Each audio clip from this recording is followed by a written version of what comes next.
Welcome back, everybody, to our final class in an introduction to artificial intelligence with Python.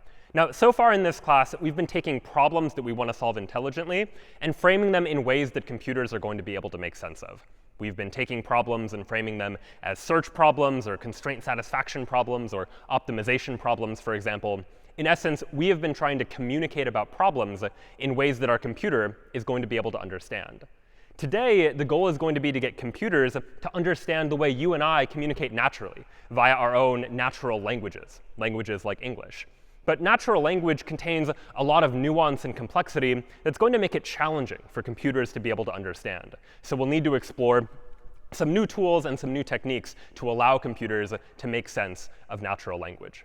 So what is it exactly that we're trying to get computers to do? Well, they all fall under this general heading of natural language processing, getting computers to work with natural language. And these tasks include tasks like automatic summarization. Given a long text, can we train the computer to be able to come up with a shorter representation of it? Information extraction, getting the computer to pull out relevant facts or details out of some text. Machine translation, like Google Translate, translating some text from one language into another language. Question answering, if you've ever asked a question to your phone or had a conversation with an AI chatbot where you provide some text to the computer is able to understand that text and then generate some text in response. Text classification, where we provide some text to the computer, and the computer assigns it a label, positive or negative, inbox or spam, for example. And there are several other kinds of tasks that all fall under this heading of natural language processing. But before we take a look at how the computer might try to solve these kinds of tasks, it might be useful for us to think about language in general. What are the kinds of challenges that we might need to deal with as we start to think about language and getting a computer to be able to understand it? So one part of language that we'll need to consider is the syntax of language. Syntax is all about the structure of language. Language is composed of individual words, and those words are composed together in some kind of structured whole. And if our computer is going to be able to understand language, it's going to need to understand something about that structure. So let's take a couple of examples. Here, for instance, is a sentence. Just before 9 o'clock, Sherlock Holmes stepped briskly into the room. That sentence is made up of words, and those words together form a structured whole. This is syntactically valid as a sentence. But we could take some of those same words, rearrange them, and come up with a sentence that is not syntactically valid. Here, for example, just before Sherlock Holmes 9 o'clock stepped briskly the room, is still composed of valid words, but they're not in any kind of logical whole. This is not a syntactically well-formed sentence. Another interesting challenge is that some sentences will have multiple possible valid structures. Here's a sentence, for example. I saw the man on the mountain with a telescope. And here, this is a valid sentence, but it actually has two different possible structures that lend themselves to two different interpretations and two different meanings. Maybe I, the one doing the seeing, am the one with the telescope, or maybe the man on the mountain is the one with the telescope. And so natural language is ambiguous. Sometimes the same sentence can be interpreted in multiple ways, and that's something that we'll need to think about as well. And this lends itself to another problem within language that we'll need to think about, which is semantics. While syntax is all about the structure of language, semantics is about the meaning of language. It's not enough for a computer just to know that a sentence is well structured if it doesn't know what that sentence means. And so semantics is going to concern itself with the meaning of words and the meaning of sentences. So if we go back to that same sentence as before, just before 9 o'clock, Sherlock Holmes stepped briskly into the room, I could come up with another sentence, say the sentence, a few minutes before 9, Sherlock Holmes walked quickly into the room. And those are two different sentences, with some of the words the same and some of the words different. But the two sentences have essentially the same meaning. And so ideally, whatever model we build will be able to understand that these two sentences, while different, mean something very similar. Some syntactically well-formed sentences don't mean anything at all. A famous example from linguist Noam Chomsky is the sentence, colorless green ideas sleep furiously. This is a syntactically, structurally well-formed sentence. We've got adjectives modifying a noun, ideas. We've got a verb and an adverb in the correct positions. But when taken as a whole, the sentence doesn't really mean anything. And so if our computers are going to be able to work with natural language and perform tasks in natural language processing, these are some concerns we'll need to think about. We'll need to be thinking about syntax, and we'll need to be thinking about semantics. So how could we go about trying to teach a computer how to understand the structure of natural language? Well, one approach we might take is by starting by thinking about the rules of natural language. Our natural languages have rules. In English, for example, nouns tend to come before verbs. Nouns can be modified by adjectives, for example. And so if only we could formalize those rules, then we could give those rules to a computer, and the computer would be able to make sense of them and understand them. And so let's try to do exactly that. We're going to try to define a formal grammar, where a formal grammar is some system of rules for generating sentences in a language. This is going to be a rule-based approach to natural language processing. We're going to give the computer some rules that we know about language and have the computer use those rules to make sense of the structure of language. And there are a number of different types of formal grammars. Each one of them has slightly different use cases. But today, we're going to focus specifically on one kind of grammar known as a context-free grammar. So how does a context-free grammar work? Well, here's a sentence that we might want a computer to generate. She saw the city.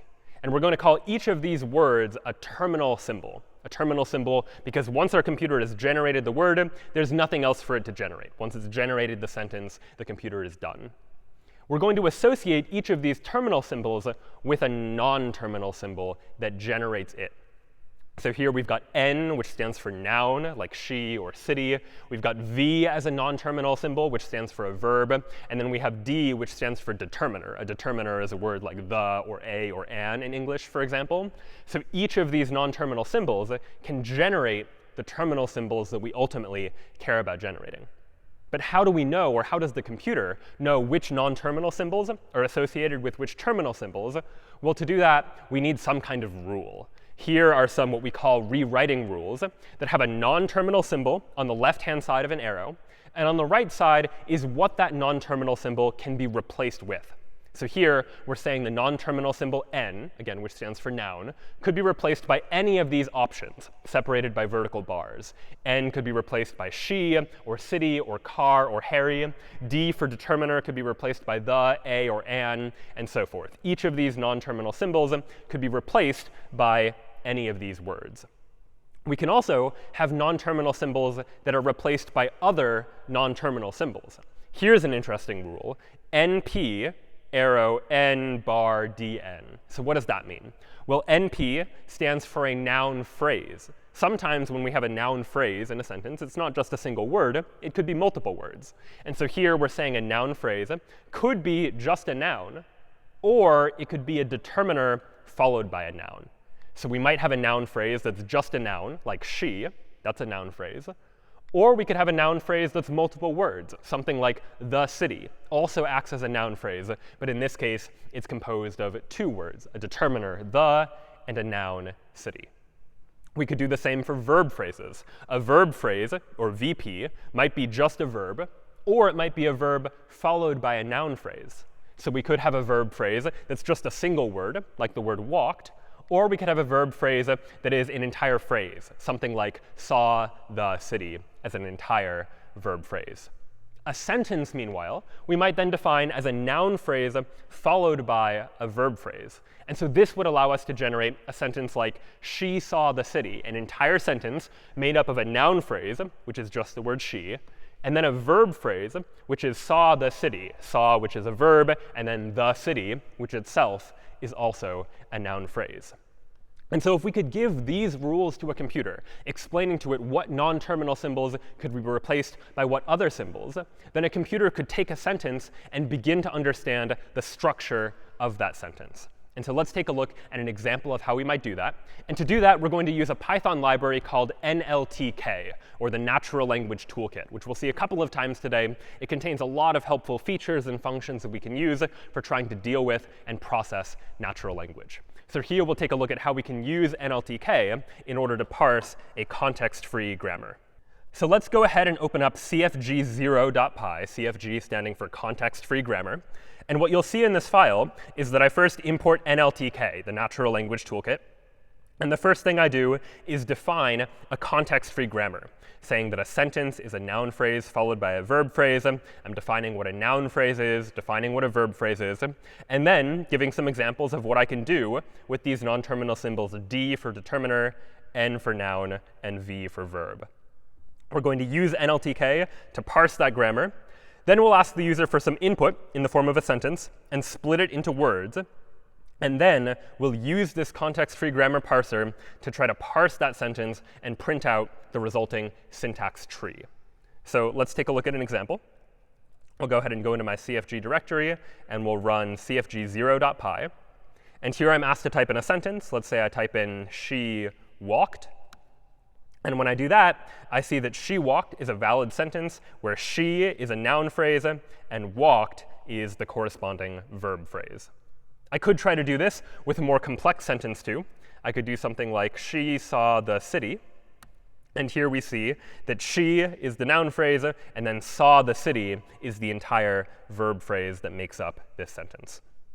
So that was a very simple grammar. Let's take a look at a slightly more complex grammar. Here is cfg1.py, where a sentence is still a noun phrase followed by a verb phrase, but I've added some other possible non-terminal symbols too. I have AP for adjective phrase and PP for prepositional phrase. And we specified that we could have an adjective phrase before a noun phrase, or a prepositional phrase after a noun, for example. So lots of additional ways that we might try to structure a sentence and interpret and parse one of those resulting sentences. So let's see that one in action. We'll go ahead and run cfg1.py with this new grammar. And we'll try a sentence like, she saw the wide street. Here, Python's NLTK is able to parse that sentence and identify that she saw the wide street has this particular structure, a sentence with a noun phrase and a verb phrase, where that verb phrase has a noun phrase that within it contains an adjective. And so it's able to get some sense for what the structure of this language actually is. Let's try another example. Let's say she saw the dog with the binoculars. And we'll try that sentence. And here, we get one possible syntax tree. She saw the dog with the binoculars. But notice that this sentence is actually a little bit ambiguous in our own natural language. Who has the binoculars? Is it she who has the binoculars or the dog who has the binoculars? And NLTK is able to identify both possible structures for the sentence. In this case, the dog with the binoculars is an entire noun phrase. It's all underneath this NP here. So it's the dog that has the binoculars. But we also got an alternative parse tree where the dog is just the noun phrase, and with the binoculars is a prepositional phrase modifying saw. So she saw the dog, and she used the binoculars in order to see the dog as well. So this allows us to get a sense for the structure of natural language, but it relies on us writing all of these rules. And it would take a lot of effort to write all of the rules for any possible sentence that someone might write or say in the English language. Language is complicated, and as a result, there are going to be some very complex rules. So what else might we try? We might try to take a statistical lens towards approaching this problem of natural language processing. If we were able to give the computer a lot of existing data of sentences written in the English language, what could we try to learn from that data? Well, it might be difficult to try and interpret long pieces of text all at once. So instead, what we might want to do is break up that longer text into smaller pieces of information instead. In particular, we might try to create n-grams out of a longer sequence of text. An n-gram is just some contiguous sequence of n items from a sample of text. It might be n characters in a row or n words in a row, for example. So let's take a passage from Sherlock Holmes, and let's look for all of the trigrams. A trigram is an n-gram where n is equal to 3. So in this case, we're looking for sequences of 3 words in a row. So the trigrams here would be phrases like how often have. That's 3 words in a row. Often have I is another trigram. Have I said to you that. These are all trigrams, sequences of 3 words that appear in sequence.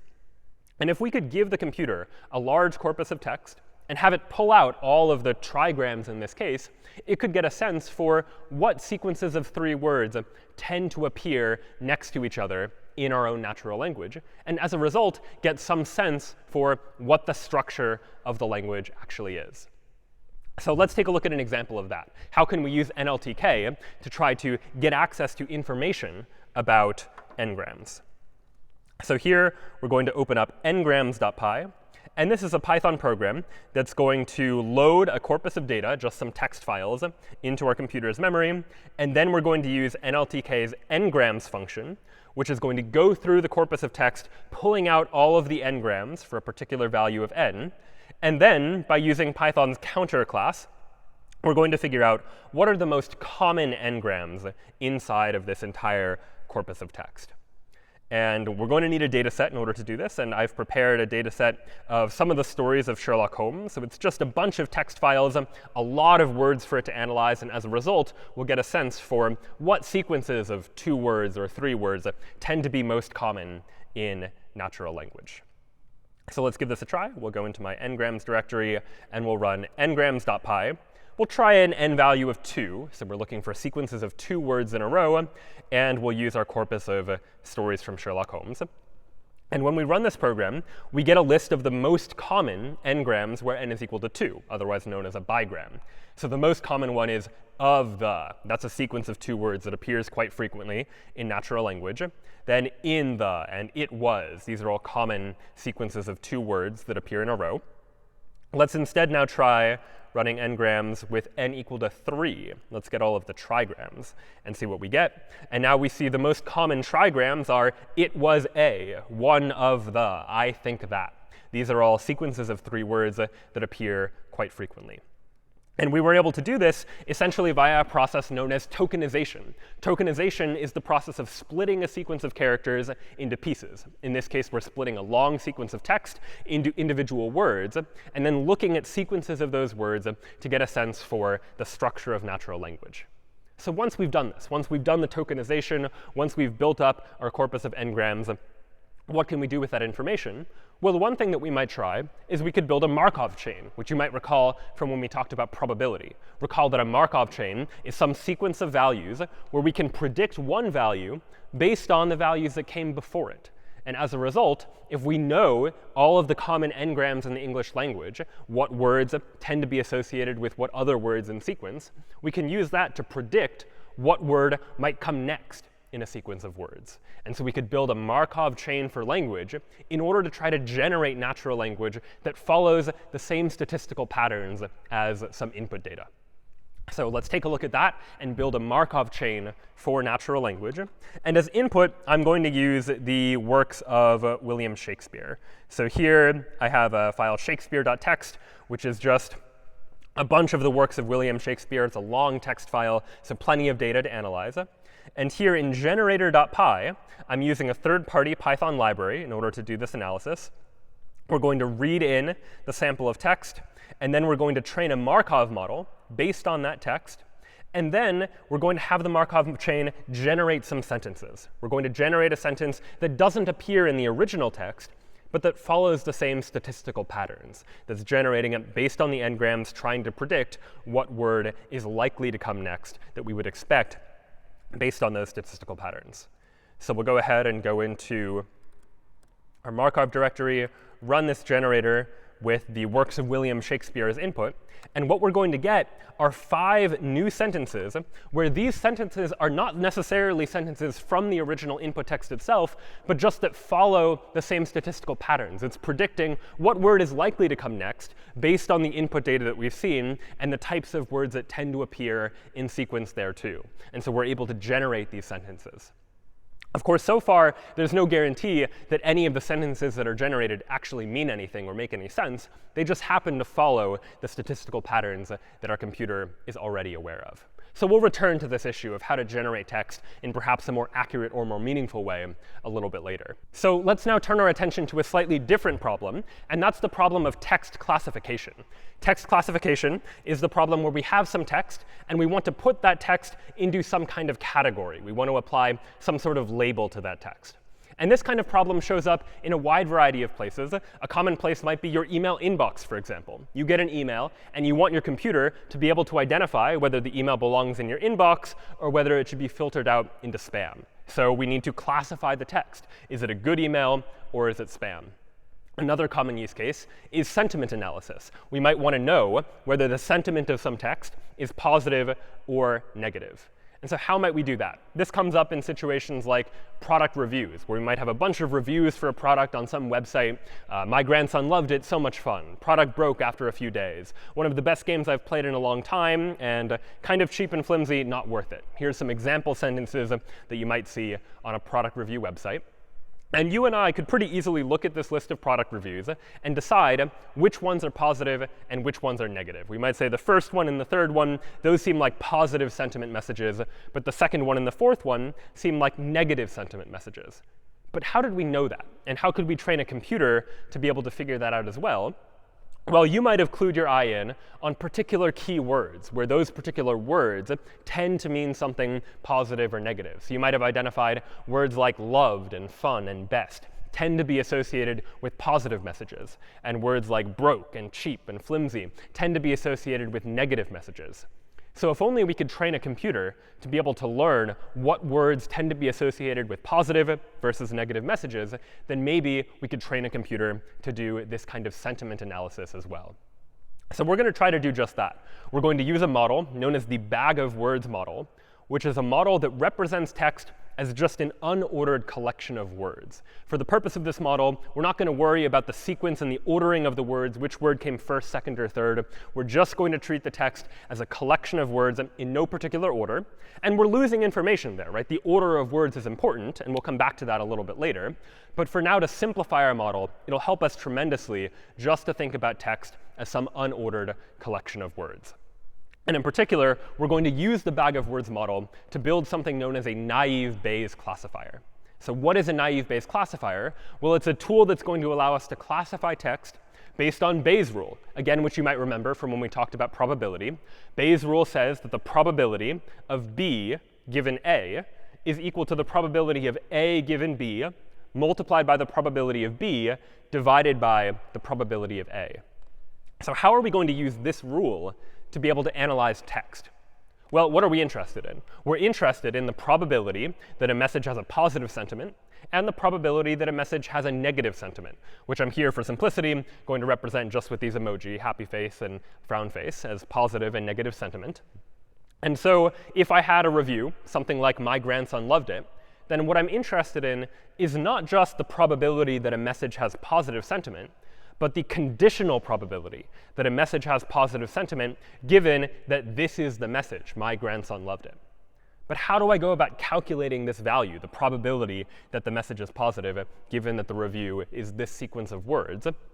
Well, here's where the bag of words model comes in.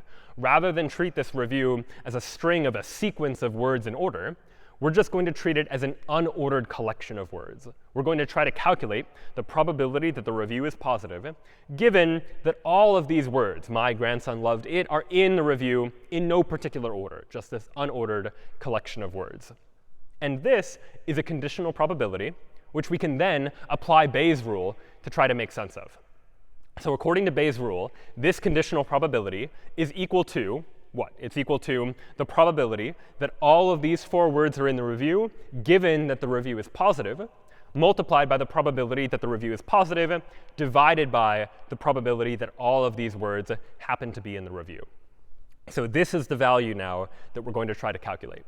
Now, one thing you might notice is that the denominator here, the probability that all of these words appear in the review, doesn't actually depend on whether or not we're looking at the positive sentiment or negative sentiment case. So we can actually get rid of this denominator. We don't need to calculate it. We can just say that this probability is proportional to the numerator. And then at the end, we're going to need to normalize the probability distribution to make sure that all of the values sum up to the value 1. So now, how do we calculate this value? Well, this is the probability of all of these words given positive times probability of positive. And that, by the definition of joint probability, is just one big joint probability, the probability that all of these things are the case, that it's a positive review and that all four of these words are in the review. But still, it's not entirely obvious how we calculate that value. And here's where we need to make one more assumption. And this is where the naive part of naive Bayes comes in. We're going to make the assumption that all of the words are independent of each other. And by that, I mean that if the word grandson is in the review, that doesn't change the probability that the word loved is in the review, or that the word it is in the review, for example. And in practice, this assumption might not be true. It's almost certainly the case that the probability of words do depend on each other. But it's going to simplify our analysis and still give us reasonably good results, just to assume that the words are independent of each other, and they only depend on whether it's positive or negative. You might, for example, expect the word loved to appear more often in a positive review than in a negative review. So what does that mean? Well, if we make this assumption, then we can say that this value, the probability we're interested in, is not directly proportional to, but it's naively proportional to this value. The probability that the review is positive times the probability that my is in the review, given that it's positive, times the probability that grandson is in the review, given that it's positive, and so on for the other two words that happen to be in this review. And now this value, which looks a little more complex, is actually a value that we can calculate pretty easily. So how are we going to estimate the probability that the review is positive? Well, if we have some training data, some example data of example reviews where each one has already been labeled as positive or negative, then we can estimate the probability that a review is positive just by counting the number of positive samples and dividing by the total number of samples that we have in our training data. And for the conditional probabilities, the probability of loved, given that it's positive, well, that's going to be the number of positive samples with loved in it divided by the total number of positive samples. So let's take a look at an actual example to see how we could try to calculate these values. Here I've put together some sample data. The way to interpret this sample data is that based on the training data, 49% of the reviews are positive, 51% are negative. And then over here in this table, we have some conditional probabilities. We have, if the review is positive, then there's a 30% chance that my appears in it. And if the review is negative, there's a 20% chance that my appears in it. And based on our training data, among the positive reviews, 1% of them contain the word grandson. And among the negative reviews, 2% contain the word grandson. So using this data, let's try to calculate this value, the value we're interested in. And to do that, we'll need to multiply all of these values together. The probability of positive, and then all of these positive conditional probabilities. And when we do that, we get some value. And then we can do the same thing for the negative case. We're going to do the same thing, take the probability that it's negative, multiply it by all of these conditional probabilities, and we're going to get some other value. And now these values don't sum to 1. They're not a probability distribution yet. But I can normalize them and get some values. And that tells me that we're going to predict that my grandson loved it. We think there's a 68% chance, probability 0.68, that that is a positive sentiment review, and 0.32 probability that it's a negative review. So what problems might we run into here? What could potentially go wrong when doing this kind of analysis in order to analyze whether text has a positive or negative sentiment? Well, a couple of problems might arise. One problem might be, what if the word grandson never appears for any of the positive reviews? If that were the case, then when we try to calculate the value, the probability that we think the review is positive, we're going to multiply all these values together, and we're just going to get 0 for the positive case, because we're going to ultimately multiply by that 0 value. And so we're going to say that we think there's no chance that the review is positive because it contains the word grandson. And in our training data, we've never seen the word grandson appear in a positive sentiment message before. And that's probably not the right analysis, because in cases of rare words, it might be the case that nowhere in our training data did we ever see the word grandson appear in a message that has positive sentiment. So what can we do to solve this problem? Well, one thing we'll often do is some kind of additive smoothing, where we add some value alpha to each value in our distribution just to smooth out the data a little bit. And a common form of this is Laplace smoothing, where we add 1 to each value in our distribution. In essence, we pretend we've seen each value one more time than we actually have. If we've never seen the word grandson for a positive review, we pretend we've seen it once. If we've seen it once, we pretend we've seen it twice, just to avoid the possibility that we might multiply by 0, and as a result, get some results we don't want in our analysis. So let's see what this looks like in practice. Let's try to do some naive Bayes classification in order to classify text as either positive or negative. We'll take a look at sentiment.py. And what this is going to do is load some sampled data into memory, some examples of positive reviews and negative reviews. And then we're going to train a naive Bayes classifier on all of this training data. Training data that includes all of the words we see in positive reviews and all of the words we see in negative reviews. And then we're going to try to classify some input. And so we're going to do this based on a corpus of data. I have some example positive reviews. Here's some positive reviews. It was great, so much fun, for example. And then some negative reviews. Not worth it, kind of cheap. These are some examples of negative reviews. So now let's try to run this classifier and see how it would classify particular text as either positive or negative. We'll go ahead and run our sentiment analysis on this corpus.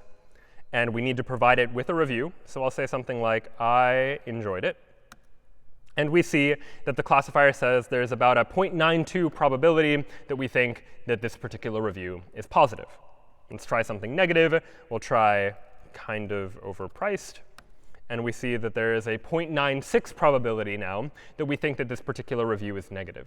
And so our naive Bayes classifier has learned what kinds of words tend to appear in positive reviews and what kinds of words tend to appear in negative reviews. And as a result of that, we've been able to design a classifier that can predict whether a particular review is positive or negative. And so this definitely is a useful tool that we can use to try and make some predictions. But we had to make some assumptions in order to get there. So what if we want to now try to build some more sophisticated models, use some tools from machine learning to try and take better advantage of language data to be able to draw more accurate conclusions and solve new kinds of tasks and new kinds of problems? Well, we've seen a couple of times now that when we want to take some data and take some input, put it in a way that the computer is going to be able to make sense of, it can be helpful to take that data and turn it into numbers, ultimately. And so what we might want to try to do is come up with some word representation, some way to take a word and translate its meaning into numbers. Because, for example, if we wanted to use a neural network to be able to process language, give our language to a neural network and have it make some predictions or perform some analysis there, a neural network takes as input and produces as output a vector of values, a vector of numbers. And so what we might want to do is take our data and somehow take words and convert them into some kind of numeric representation. So how might we do that? How might we take words and turn them into numbers? Let's take a look at an example. Here's a sentence, he wrote a book. And let's say I wanted to take each of those words and turn it into a vector of values. Here's one way I might do that. We'll say he is going to be a vector that has a 1 in the first position, and the rest of the values are 0. Wrote will have a 1 in the second position, and the rest of the values are 0. A has a 1 in the third position, with the rest of the values 0. And book has a 1 in the fourth position, with the rest of the values 0. So each of these words now has a distinct vector representation. And this is what we often call a one-hot representation, a representation of the meaning of a word as a vector with a single 1, and all of the rest of the values are 0. And so when doing this, we now have a numeric representation for every word. And we could pass in those vector representations into a neural network or other models that require some kind of numeric data as input. But this one-hot representation actually has a couple of problems. And it's not ideal for a few reasons. One reason is here we're just looking at 4 words. But if you imagine a vocabulary of thousands of words or more, these vectors are going to get quite long in order to have a distinct vector for every possible word in a vocabulary. And as a result of that, these longer vectors are going to be more difficult to deal with, more difficult to train, and so forth. And so that might be a problem. Another problem is a little bit more subtle. If we want to represent a word as a vector, and in particular the meaning of a word as a vector, then ideally it should be the case that words that have similar meanings should also have similar vector representations, so that they're close to each other together inside of vector space. But that's not really going to be the case with these one-hot representations, because if we take some similar words, say the word wrote and the word authored, which mean similar things, they have entirely different vector representations. Likewise, book and novel, those 2 words mean somewhat similar things, but they have entirely different vector representations because they each have a 1 in some different position. And so that's not ideal either. So what we might be interested in instead is some kind of distributed representation. A distributed representation is the representation of the meaning of a word distributed across multiple values, instead of just being one-hot with a 1 in one position. Here is what a distributed representation of words might be. Each word is associated with some vector of values with the meaning distributed across multiple values, ideally in such a way that similar words have a similar vector representation. But how are we going to come up with those values? Where do those values come from? How can we define the meaning of a word in this distributed sequence of numbers? Well, to do that, we're going to draw inspiration from a quote from British linguist J.R. Firth, who said, "You shall know a word by the company it keeps." In other words, we're going to define the meaning of a word based on the words that appear around it, the context words around it. Take, for example, this context. For blank, he ate. You might wonder what words could reasonably fill in that blank. Well, it might be words like breakfast or lunch or dinner. All of those could reasonably fill in that blank. And so what we're going to say is because the words breakfast and lunch and dinner appear in a similar context, that they must have a similar meaning.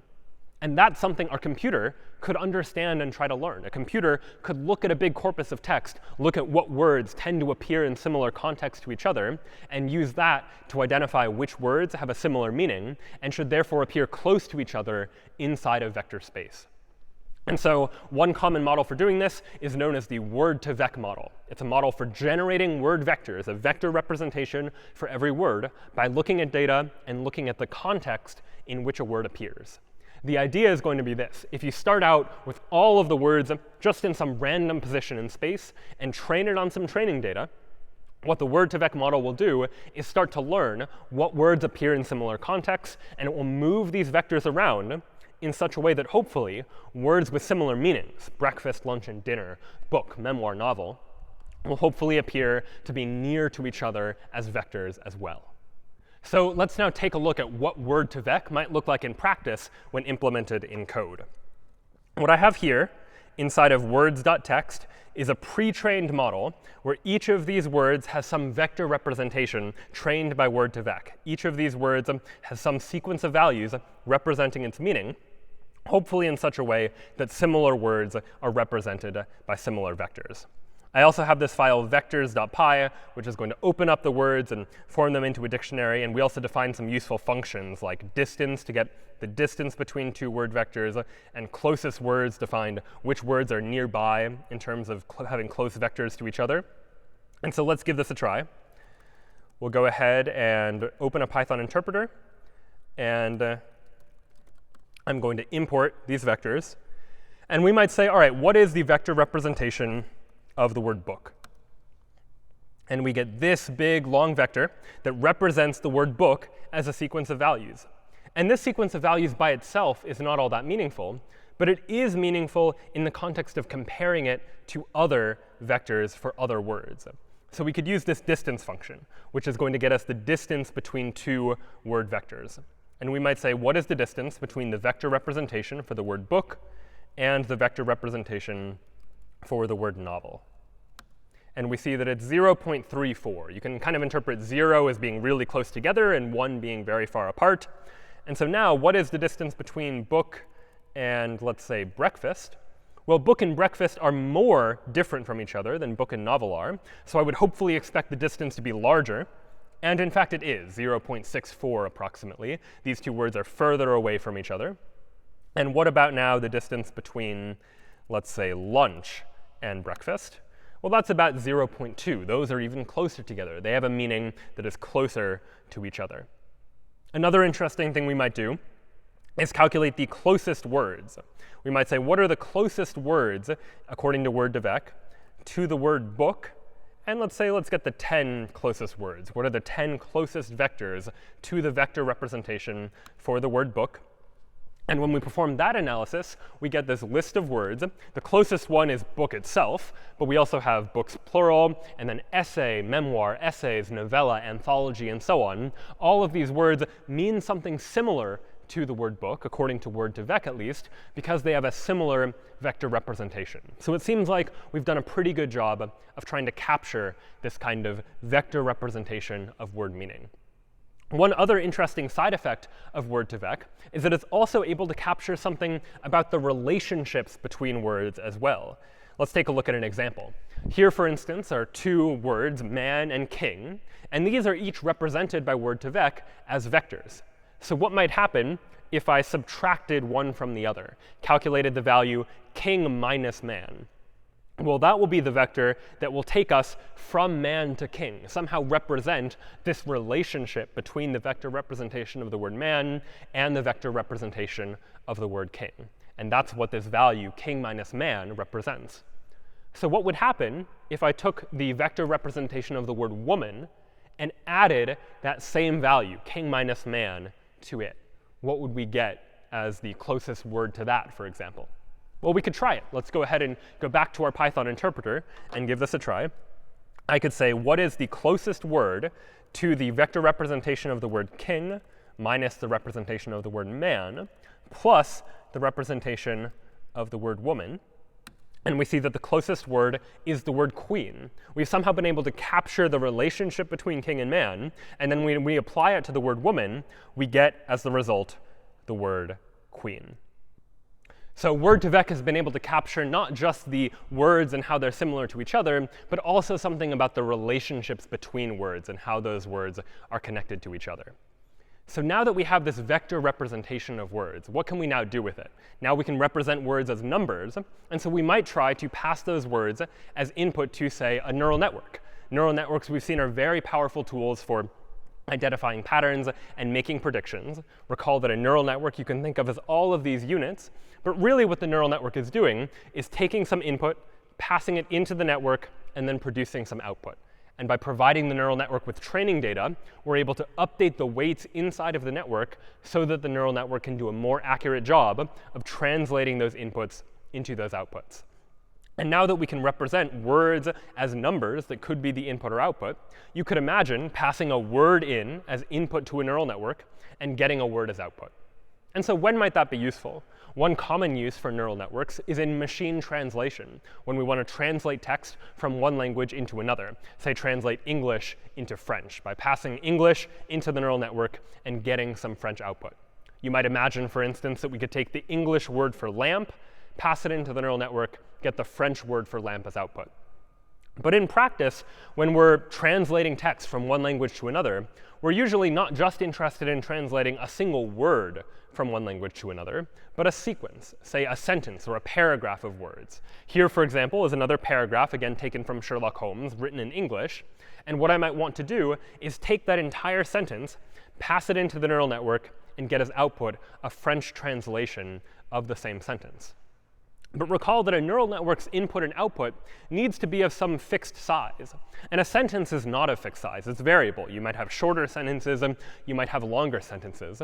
So somehow we need to solve the problem of translating a sequence into another sequence by means of a neural network. And that's going to be true not only for machine translation, but also for other problems. Problems like question answering. If I want to pass as input a question, something like, what is the capital of Massachusetts, feed that as input into the neural network, I would hope that what I would get as output is a sentence like, the capital is Boston. Again, translating some sequence into some other sequence. And if you've ever had a conversation with an AI chatbot or have ever asked your phone a question, it needs to do something like this. It needs to understand the sequence of words that you, the human, provided as input. And then the computer needs to generate some sequence of words as output. So how can we do this? Well, one tool that we can use is the recurrent neural network, which we took a look at last time, which is a way for us to provide a sequence of values to a neural network by running the neural network multiple times. And each time we run the neural network, what we're going to do is we're going to keep track of some hidden state. And that hidden state is going to be passed from one run of the neural network to the next run of the neural network, keeping track of all of the relevant information. And so let's take a look at how we could apply that to something like this. And in particular, we're going to look at an architecture known as an encoder-decoder architecture, where we're going to encode this question into some kind of hidden state, and then use a decoder to decode that hidden state into the output that we're interested in. So what's that going to look like? We'll start with the first word, the word what. That goes into our neural network, and it's going to produce some hidden state. This is some information about the word what that our neural network is going to need to keep track of. Then when the second word comes along, we're going to feed it into that same encoder neural network, but it's going to get as input that hidden state as well. So we pass in the second word. We also get the information about the hidden state. And that's going to continue for the other words in the input. This is going to produce a new hidden state. And so then when we get to the third word, the, that goes into the encoder. It also gets access to the hidden state. And then it produces a new hidden state that gets passed into the next run when we use the word capital. And the same thing is going to repeat for the other words that appear in the input. So of Massachusetts, that produces one final piece of hidden state.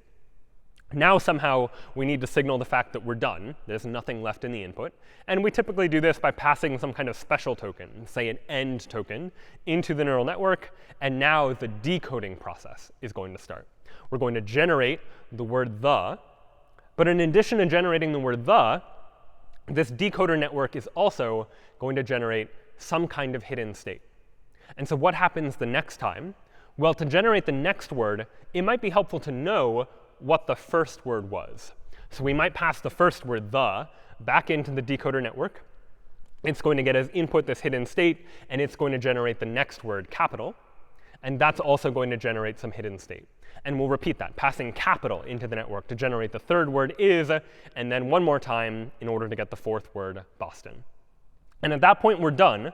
But how do we know we're done? Usually, we'll do this one more time, pass Boston into the decoder network, and get as output some end token to indicate that that is the end of our input. And so this then is how we could use a recurrent neural network to take some input, encode it into some hidden state, and then use that hidden state to decode it into the output we're interested in. To visualize it in a slightly different way, we have some input sequence. This is just some sequence of words. That input sequence goes into the encoder, which in this case is a recurrent neural network generating these hidden states along the way until we generate some final hidden state, at which point we start the decoding process. Again, using a recurrent neural network, that's going to generate the output sequence as well. So we've got the encoder, which is encoding the information about the input sequence into this hidden state, and then the decoder, which takes that hidden state and uses it in order to generate the output sequence. But there are some problems. And for many years, this was the state of the art. The recurrent neural network and variants on this approach were some of the best ways we knew in order to perform tasks in natural language processing.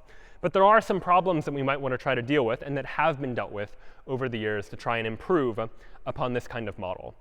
And one problem you might notice happens in this encoder stage.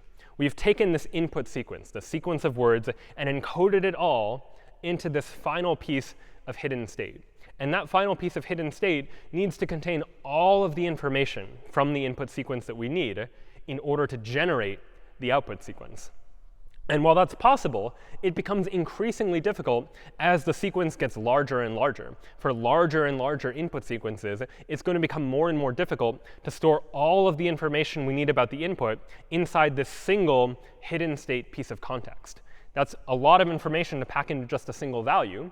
It might be useful for us when generating output to not just refer to this one value, but to all of the previous hidden values that have been generated by the encoder. And so that might be useful. But how could we do that? We've got a lot of different values. We need to combine them somehow. So you could imagine adding them together, taking the average of them, for example. But doing that would assume that all of these pieces of hidden state are equally important.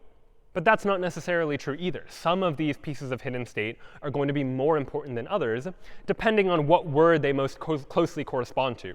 This piece of hidden state very closely corresponds to the first word of the input sequence. This one very closely corresponds to the second word of the input sequence, for example. And some of those are going to be more important than others.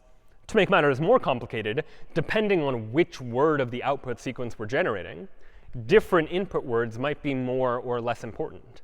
And so what we really want is some way to decide for ourselves which of the input values are worth paying attention to at what point in time.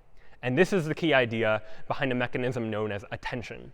Attention is all about letting us decide which values are important to pay attention to when generating, in this case, the next word in our sequence. So let's take a look at an example of that. Here's a sentence. What is the capital of Massachusetts? Same sentence as before. And let's imagine that we were trying to answer that question by generating tokens of output. So what would the output look like? Well, it's going to look like something like the capital is. And let's say we're now trying to generate this last word here. What is that last word? How is the computer going to figure it out? Well, what it's going to need to do is decide which values it's going to pay attention to. And so the attention mechanism will allow us to calculate some attention scores for each word, some value corresponding to each word, determining how relevant is it for us to pay attention to that word right now. And in this case, when generating the fourth word of the output sequence, the most important words to pay attention to might be capital and Massachusetts, for example. that those words are going to be particularly relevant. And there are a number of different mechanisms that have been used in order to calculate these attention scores. It could be something as simple as a dot product to see how similar two vectors are, or we could train an entire neural network to calculate these attention scores. But the key idea is that during the training process for our neural network, we're going to learn how to calculate these attention scores. Our model is going to learn what is important to pay attention to in order to decide what the next word should be. So the result of all of this, calculating these attention scores, is that we can calculate some value for each input word, determining how important is it for us to pay attention to that particular value. And recall that each of these input words is also associated with one of these hidden state context vectors, capturing information about the sentence up to that point, but primarily focused on that word in particular. And so what we can now do is if we have all of these vectors and we have values representing how important is it for us to pay attention to those particular vectors, is we can take a weighted average.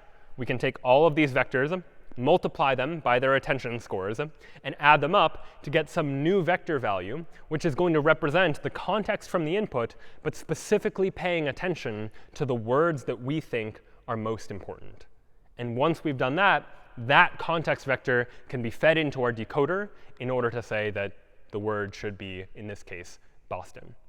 So attention is this very powerful tool that allows any word, when we're trying to decode it, to decide which words from the input should we pay attention to in order to determine what's important for generating the next word of the output.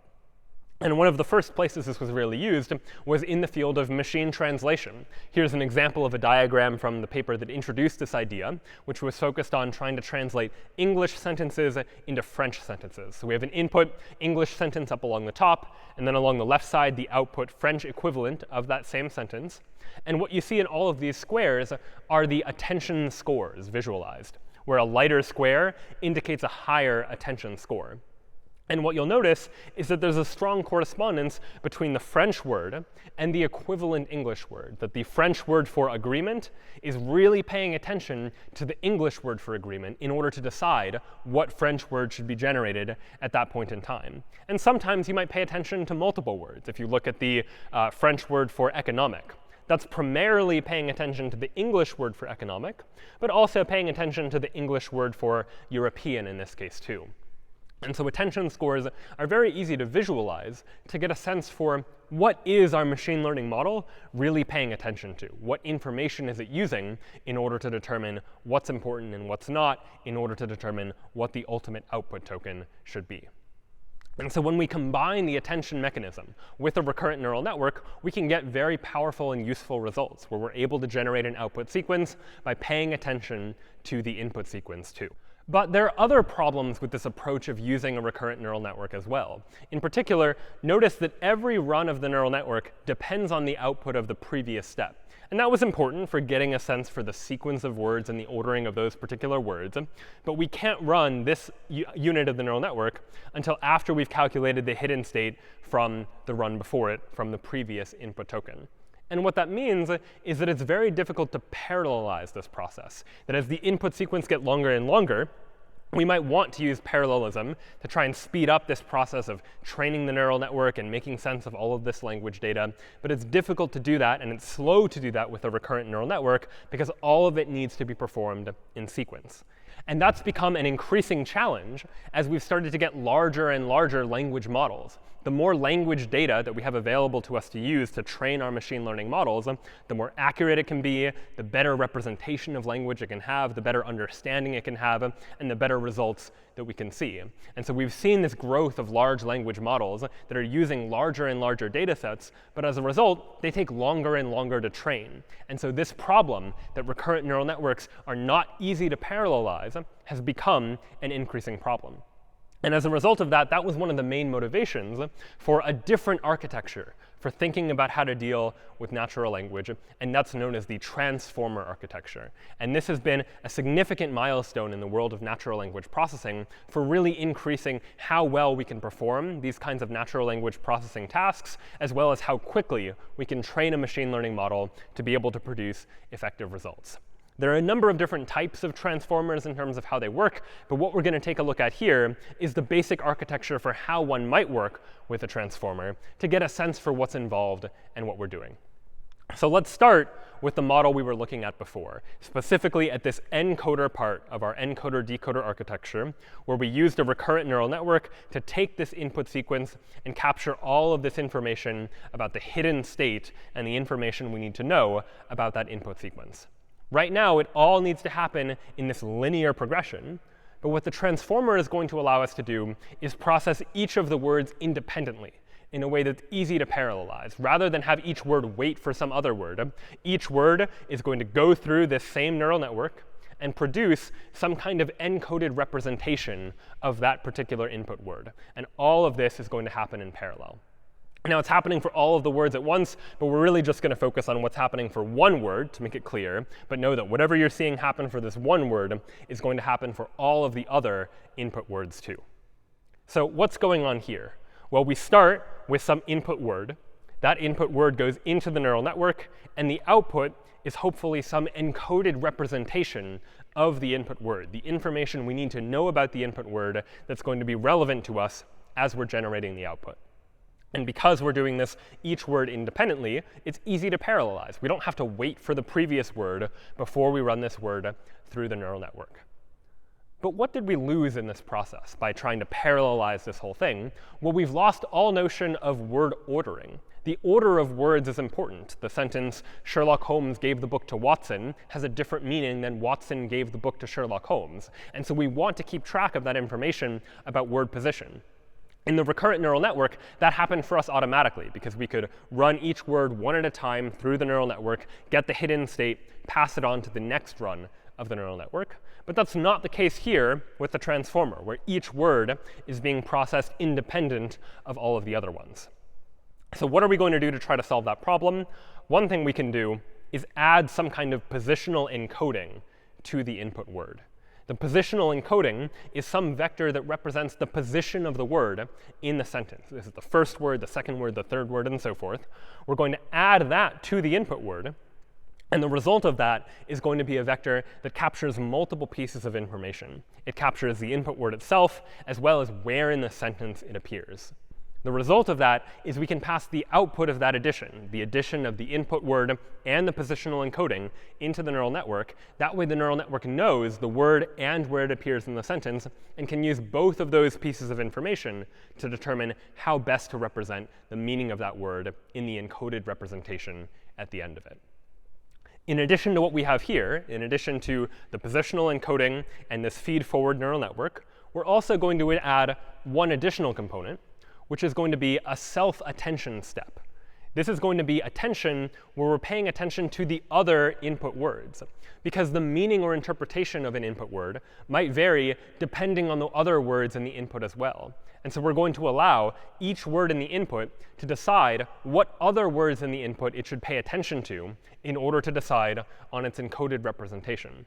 And that's going to allow us to get a better encoded representation for each word, because words are defined by their context, by the words around them and how they're used in that particular context. This kind of self-attention is so valuable, in fact, that oftentimes the transformer will use multiple different self-attention layers at the same time to allow for this model to be able to pay attention to multiple facets of the input at the same time. We call this multi-headed attention, where each attention head can pay attention to something different. And as a result, this network can learn to pay attention to many different parts of the input for this input word all at the same time.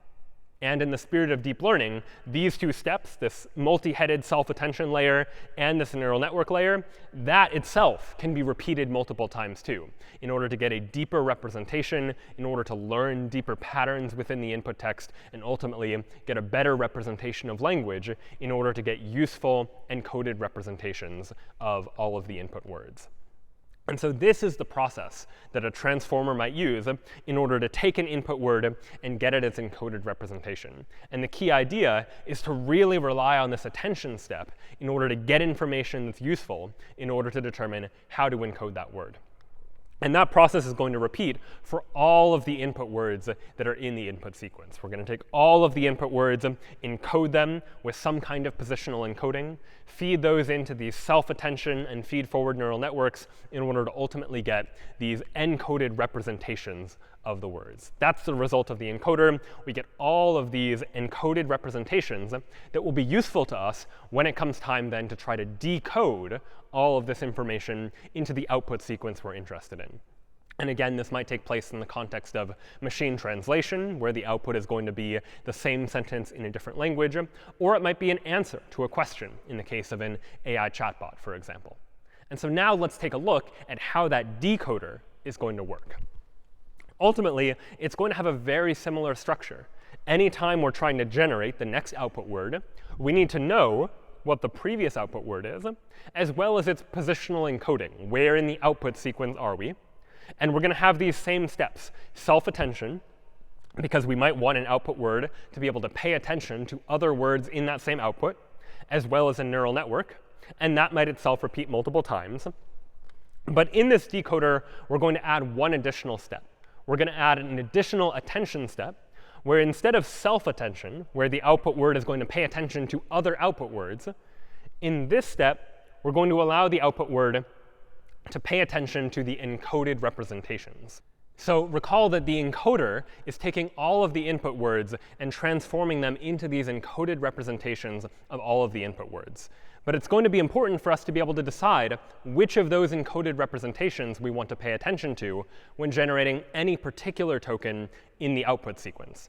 And that's what this additional attention step is going to allow us to do.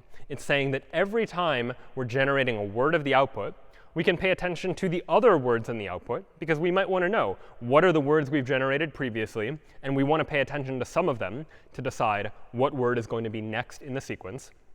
But we also care about paying attention to the input words too. And we want the ability to decide which of these encoded representations of the input words are going to be relevant in order for us to generate the next step.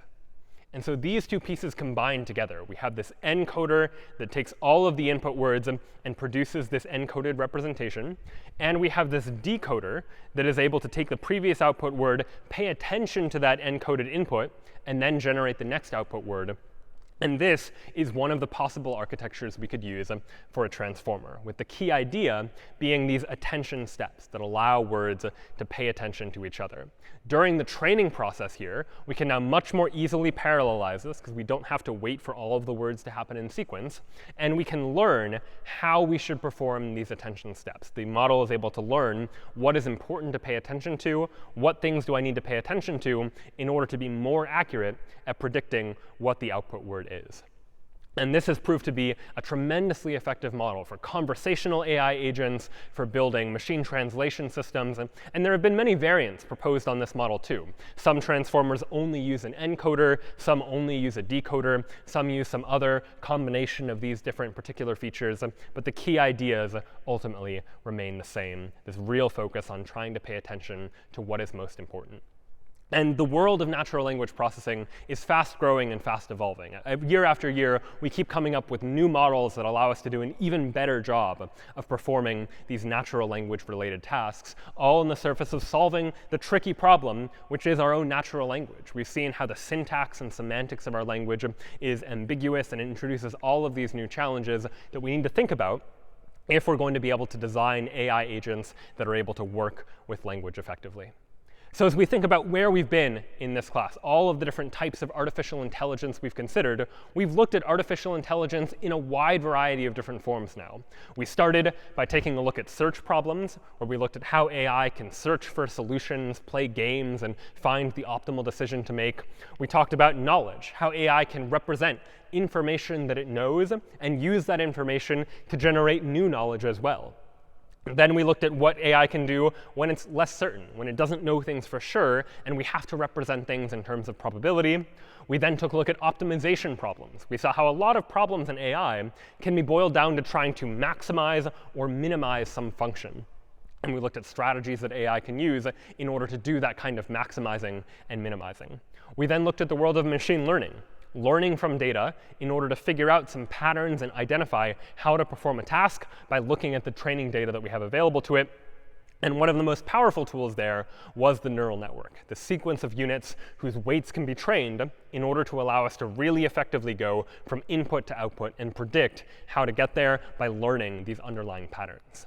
And then today, we took a look at language itself, trying to understand how can we train the computer to be able to understand our natural language, to be able to understand syntax and semantics, make sense of and generate natural language, which introduces a number of interesting problems too.